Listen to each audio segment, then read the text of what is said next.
अच्छा, ज्योग्राफी आपका optional paper है। हम्म?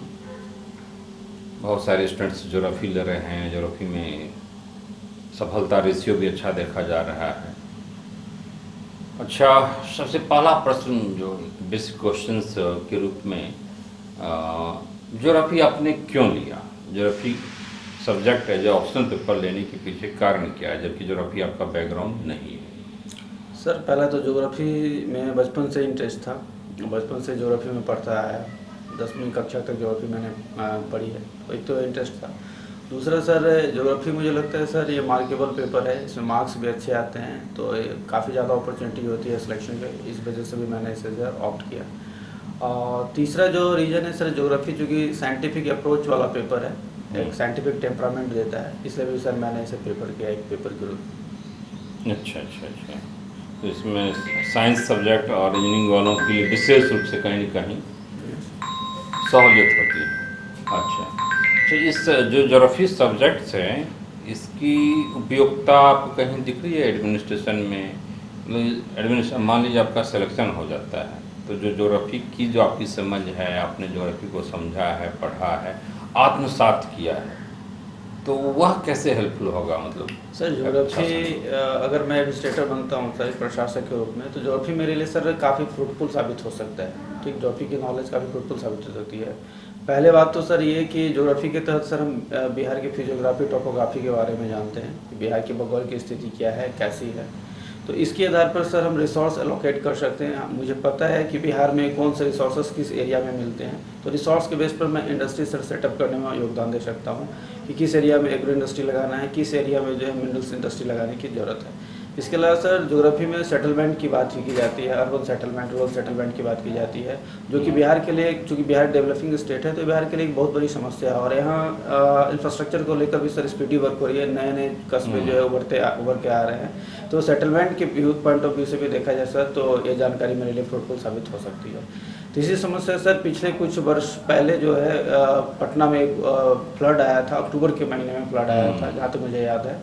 तो ऐसे स्थिति में पटना सर पूरी तरह से जलमग्न हो गई थी, पूरी तरह से डूब गई थी। इसके पीछे जो बेसिक रीजन था सर, वहाँ यहाँ का सीवेज सिस्टम और ड्रेनेज सिस्टम था, जो कि काफ़ी पुअर था या ध्वस्त हो चुकी थी। तो ज्योग्राफी में सर अच्छे सीवेज सिस्टम और ड्रेनेज सिस्टम कैसे होने चाहिए, इसके लिए क्या क्या टोपोग्राफिकल कंडीशंस हैं, जियोग्राफिकल कंडीशंस वर्क करते हैं, इसका भी सर नॉलेज प्रोवाइड करवाया जाता है इस पेपर के जरिए। तो कल को अगर कोई न्यू अर्बन सेटलमेंट हो या रूरल सेटलमेंट हो, तो सर इस पॉइंट ऑफ व्यू से भी हमारे लिए मददगार साबित हो सकता है कि किस तरीके का प्रॉपर ड्रेनेज सिस्टम हो या किस तरह का यहाँ जो है सीवेज सिस्टम हो। चौथा सर, अगर मैं पुलिसिंग की बात करूँ एक एडमिनिस्ट्रेटर के रूप में, तो ये सर वहाँ भी जो है फ्रूटफुल साबित हो सकता है, क्योंकि ज़्यादातर देखा जाए कि सर बिहार में नक्सली की समस्या रही है, नक्सलिज्म की समस्या रही है। और नक्सली जनरली सर उन्हीं क्षेत्र को अपना गढ़ बनाते हैं, ये उन्हीं क्षेत्रों में छिपते हैं, तो या तो बॉर्डर एरिया रहा हो, 2 स्टेट या 3 स्टेट का बॉर्डर एरिया रहा हो, या फिर जंगली एरिया रहा हो, या फिर पहाड़ी क्षेत्र रहा हो, इस तरह के टेरेन रहा हो जहाँ ईजिली एक्सेस नहीं कर सकते हैं। तो ऐसी स्थिति में सर, चूँकि मुझे फिजियोग्राफी और टोपोग्राफी का नॉलेज है, तो इसके आधार पर सर मैं अगर नक्सलियों के खिलाफ कोई एक्शन लॉन्च करता हूँ, तो मुझे चूँकि भूगोल स्थिति की नॉलेज है, तो इसके आधार पर जो है मेरे लिए उस प्लान को प्लान करने में जो है मेरे लिए हेल्पफुल साबित हो सकती है। अच्छा, और आपदा प्रबंधन में? और एक बहुत बड़ा रोल जो सर ज्योग्राफी का आपदा प्रबंधन में ही है, जो कि बिहार सर डिजास्टर प्रोन एरिया है। कहीं बहुत सारे एरिया में बाढ़ आती है, तो बहुत सारे एरिया में जो है ड्राउट्स की समस्या है। यहाँ पर बिजली गिरने की भी समस्या होती है, जिसे नॉर्मल भाषा में तड़का गिरना कहते हैं, ठनका गिरना कहते हैं। इसके अलावा थंडर स्टॉर्म्स भी, बहुत सारे साइक्लोन्स भी आते रहते हैं। तो आपदा प्रबंधन भी जो है ज्योग्राफी का एक पार्ट है, जिसमें जो है आपदा से पहले कैसी तैयारी करनी चाहिए, आपदा के दौरान कैसी तैयारी होना चाहिए, और पोस्ट डिजास्टर के बाद की क्या तैयारी होनी चाहिए, वो भी सिखाया जाता है। तो एक प्रशासक के रूप में मेरे लिए सर ये भी हेल्पफुल होगा अगर इस तरह का कंडीशन कभी आता है।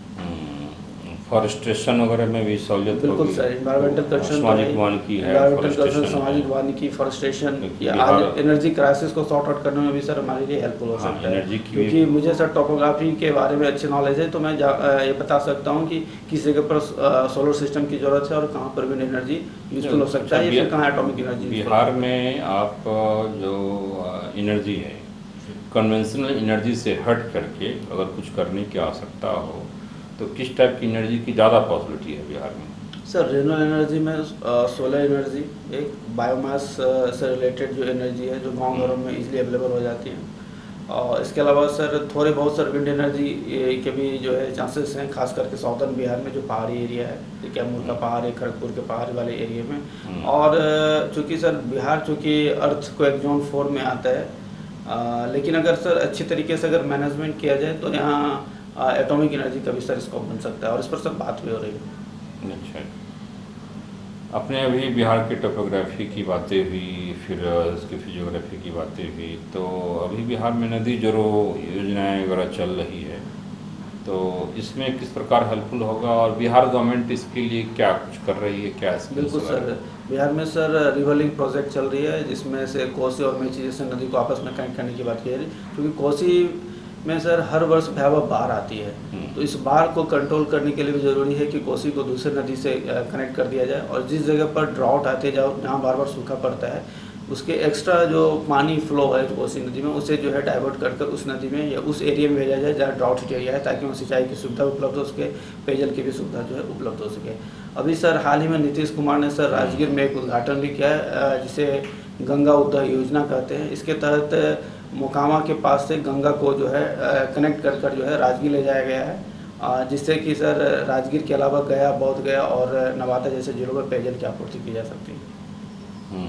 तो इससे बाढ़ और सुखाड़ दोनों की समस्या का समाधान हो सकता है। अच्छा, एक बार हमें थोड़ा सा बताइए कि बिहार की जो टोपोग्राफिकल कंडीशन है उसकी चर्चा के साथ वहाँ पर उद्योग धंधों की क्या संभावनाएं बन रही है, उस पर संदर्भ। सर अगर टोपोग्राफिकल कंडीशंस के अकॉर्डिंग अगर मैं बात करूं तो उद्योग धंधे की भी काफ़ी संभावना, क्योंकि बिहार सर गंगा प्लेन वाले एरिया में आता है। गंगा बिहार के बीचों बीच से होकर गुजरती है, जिसे नॉर्दर्न गंगा का मैदान नॉर्दर्न प्लेन कहते हैं और जो साउदर्न प्लेन भी कहते हैं। तो गंगा के प्रवाहित होने की वजह से यहाँ की मिट्टी काफ़ी फर्टाइल है। तो एक तो सर एग्रो बेस्ड इंडस्ट्री लग सकती है, फूड प्रोसेसिंग इंडस्ट्री लग सकती है। दूसरा अगर साउदर्न बिहार की सर बात करें तो साउदर्न बिहार में मिनरल्स मिलते हैं, जैसे कोयला है, एस्बेस्टस, लाइमस्टोन, चूना पत्थर, डोलोमाइट्स, थोड़े बहुत सारे यूरेनियम्स और माइका वगैरह भी मिलते हैं। तो यहाँ सर मिनरल बेस्ड इंडस्ट्री भी लगाया जा सकता है। और चूँकि झारखंड सर बिल्कुल साउथ बिहार के बिल्कुल करीब है, बिल्कुल सटा हुआ है, तो ज़रूरत पड़ने पर सर वहाँ से भी हम मिनरल्स को जो है सर इंपोर्ट कर सकते हैं, वहाँ से भी इंपोर्ट कर सकते हैं। तो ये हमारे लिए सर फ्रूटफुल साबित हो सकती है। इसके अलावा सर एक फुटलूज इंडस्ट्री है, इलेक्ट्रॉनिक इंडस्ट्री जो होती है, इसके लिए सर ना तो बहुत ज़्यादा इन्वेस्टमेंट की ज़रूरत पड़ती है और ना ही ज़्यादा सर इस तरह का कोई क्लाइमेटिक कंडीशन की रिक्वायरमेंट्स होती है। तो मुझे लगता है सर फुटलूज इंडस्ट्री को भी जो है बिहार में सेट किया जा सकता है। अच्छा, चीनी वगैरह का उत्पादन किस क्षेत्र में ज़्यादा, मतलब सर बिहार में चीनी का उत्पादन ऑलमोस्ट सर उत्तर पश्चिम बिहार में ज़्यादा देखने को मिलता है, चंपारण वाले क्षेत्र। अच्छा, बिहार में चाय की भी खेती होती है? बिल्कुल सर, चाय की भी खेती होती है। किन किन क्षेत्रों में यहाँ पर? ये किशनगंज और कटिहार वाले क्षेत्र में सर, जो कि उत्तर पूर्वी बिहार के क्षेत्र होते हैं, यहाँ सर चाय की खेती हो रही है। जैसे ठाकुरबाड़ी, किशनगंज का ठाकुरबाड़ी एक प्रमुख क्षेत्र है जहाँ चाय की खेती हो रही है। अच्छा, चलिए बहुत ही अच्छा। अच्छा, हाल फिलहाल में हमने देखा है कि जो रामसर साइट है उसमें बिहार के कुछ साइट्स को लिया गया है, कुछ मतलब एक साइट्स को लिया गया है। तो उस साइट्स का नाम आप बताएंगे? सर ये कांवड़ तल साइट्स है जो बेगूसराय में स्थित है, जिसे कांवड़ लेक भी कहते हैं। सर रामसर साइट्स के रूप में जो है रिकॉग्नाइज्ड किया गया है। कांवड़ लेक की और क्या किस में प्रसिद्धि है? यहाँ सर माइग्रेटरी बर्ड्स जो होते हैं, जो साइबेरियन कंट्री से जो है माइग्रेट होकर हर रोज आते हैं, इसके लिए भी सर पॉपुलर है। अच्छा, आपने देखा है कांवड़ झील को? हाँ सॉरी सर। अच्छा, नहीं, बहुत ही प्यारा सा झील है। अच्छा, कुछ इंडियन पर्सपेक्ट में अगर हम लोग बात करें तो इसकी प्लेट टेक्टोनिक जो थ्योरी है या कॉन्टिनेंटल ड्रिफ्ट थ्योरी है, आपने पढ़ा है? Yes sir. थोड़ा सा मैं स्पष्ट कीजिए क्या है सर। प्लेट टेक्टोनिक थ्योरी 1967 में दी गई थी। मॉर्गन के साथ साथ मैं भूल रहा हूँ, एक और व्यक्ति थे, इन्होंने दिया था। इसमें बताया था कि पृथ्वी जो है कई प्लेटों में बटी हुई है, ऑलमोस्ट 7 प्लेट्स हैं। इसमें यूरेशिया प्लेट, उत्तरी अमेरिकन प्लेट, दक्षिण American plate, India, Australia, New Zealand plates और दूसरे अफ्रीकन प्लेट्स वगैरह सब माने जाते हैं। ये पृथ्वी जो छोटे छोटे प्लेट 7 प्लेटों में बटी हुई है, इसी के ऊपर सारा का सारा जो है पृथ्वी जो है एक इसके नीचे सर एक तरीके का फ्लोराइड है, जिसके ऊपर जो है स्थलीय भूभाग जो है तैर रही है। ये प्लेट टेक्टोनिक थ्योरी होता था। अच्छा। और सर कॉन्टिनेंटल ड्रिफ्ट की बात करें तो वेगनर के द्वारा 1912 में 1912 ईस्वी में दिया गया था।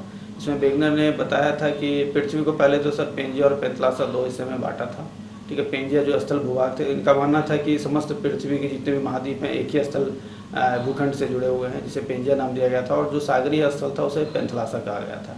बाद में पेंजिया का सर डिवीज़न हो जाता है और पेंजिया जो है यूरेशिया लॉरेंसिया और गोंडवाना लैंड में जो है डिवाइड हो जाती है।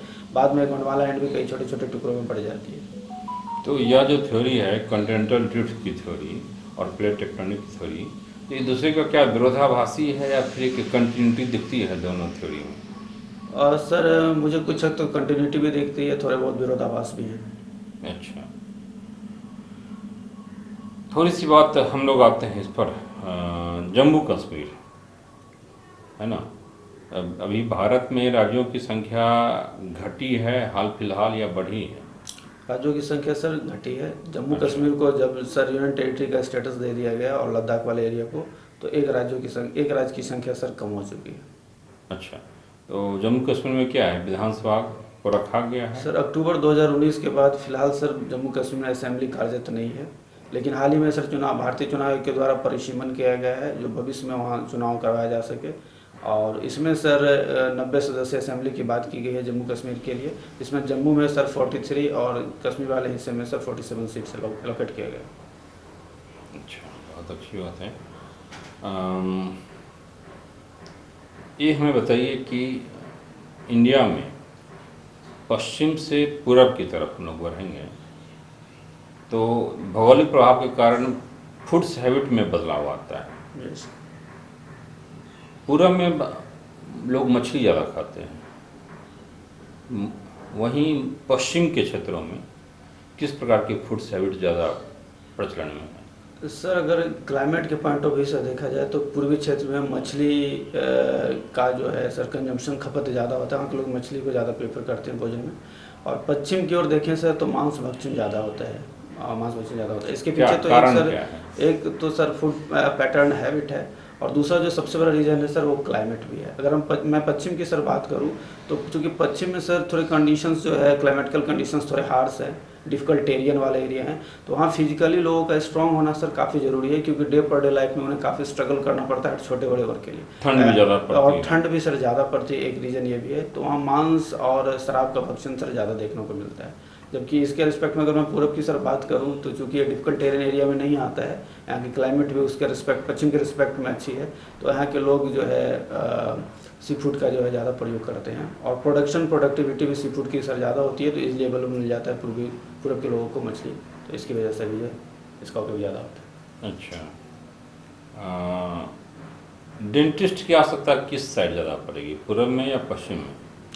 भारत के किस कोने में ज़्यादा आवश्यकता? सर अगर देखा जाए तो सर डेंटिस्ट की आवश्यकता वेस्टर्न पार्ट में ज़्यादा होनी चाहिए। अच्छा, क्यों, क्या कारण हो सकता है? सर इसके पीछे जहाँ तक मैं समझ पा रहा हूँ सर, बेसिकल रीज़न ये होता है कि पश्चिमी हिस्से में, खासकर मैं पंजाब की अगर बात करूँ सर, तो पंजाब जो है सर लार्जेस्ट गेहूँ का प्रोड्यूसर है, और प्रोड्यूसर के अलावा कंजम्पशन भी वहाँ गेहूँ का काफ़ी ज़्यादा होता है। वहाँ के लोग चपाती ज़्यादा, रोटी ज़्यादा पसंद करते हैं।